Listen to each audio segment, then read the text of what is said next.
சிறுகடிக்க ஆசை சீரியல்ல அடுத்து வர எபிசோட்ல என்ன மாதிரியான ட்விஸ்ட் எல்லாம் இருக்க போகுதுங்கிறத இந்த வீடியோவில் பார்க்கலாம். சிந்தாமணி அனுப்பின ஆளுங்க சந்திரா கடை போட்டிருக்க இடத்துல போயிட்டு சந்திரா கிட்ட பிரச்சனை பண்ணிக்கிட்டு இருக்காங்க. இந்த கடை இருக்கவே கூடாது, ஒட்டு மொத்தமா கடையை எடுத்தே ஆகணும்னு சொல்லி பிரச்சனை பண்ணிட்டு இருக்காங்க. உடனே சந்திரா இதை நம்பிதான் எங்களுடைய வாழ்வாதாரமே இருக்கு, இந்த கடையை எடுத்துட்டா எங்களால எப்படி பொழப்ப நடத்த முடியும், நாங்க இன்னைக்கு நேற்று கடை போட்டுட்டு இல்லை, எத்தனை வருஷமா கடை போட்டுட்டு இருக்கோம் தெரியுமா, கோவில் நிர்வாகம் கிட்ட கேளுங்கன்னு சொல்றாங்க.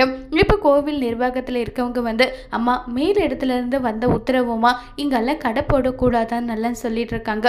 ஐயா நீங்களே இப்படி சொன்னா எப்படி ஐயான்னு சொல்லிட்டு சந்திரா ஒரு பக்கம் ஃபீல் பண்ணி எழுதிட்டு இருக்காங்க. இங்க பாரு, நாங்க மேல் இடத்துல என்ன உத்தரவு வந்ததோ அதுபடி தான் நாங்க நடத்திட்டு இருக்கோம், ஒழுங்கா இங்க இருந்து கடையை காலி பண்ணுங்கன்னு சொல்லிட்டு மொத்த கடையும் தூக்கி பொருள் கூட உதவாத அளவுக்கு எல்லாமே பண்ணிட்டு போயிடுறாங்க. இதை நினைச்சு சந்திரா ஃபீல் பண்ணிட்டு அழுதுட்டு இருக்காங்க. சந்திரா கிட்ட சத்யா என்னமாச்சுன்னு சொல்லி கேட்குறாங்க. ஒட்டுமொத்த உழைப்பும் இத்தனை வருஷமா நம்ம கட்டி காப்பாத்திட்டு வந்த கௌரவம் எல்லாமே போயிடுச்சு சத்யன்னு சொல்லிட்டு அழுதுட்டு இருக்காங்க. உடனே சத்யா முத்து மீனவுக்கு கால் பண்ணி சொன்னதும் முத்து மீனா பதறி போயிட்டு என்னாச்சுன்னு சொல்றாங்க. சந்திரா கதறி அழுதுட்டு நடந்த விஷயத்தை எல்லாமே சொல்றாங்க. இதை கேட்டு ரொம்ப வருத்தப்பட்டு இருக்காங்க மீனா முத்து. இதுக்கு முத்து மீனா என்ன தீர்வு செய்ய போறாங்கிறத வரப்போற எபிசோட்ல வெயிட் பண்ணி பார்க்கலாம். தேங்க்யூ.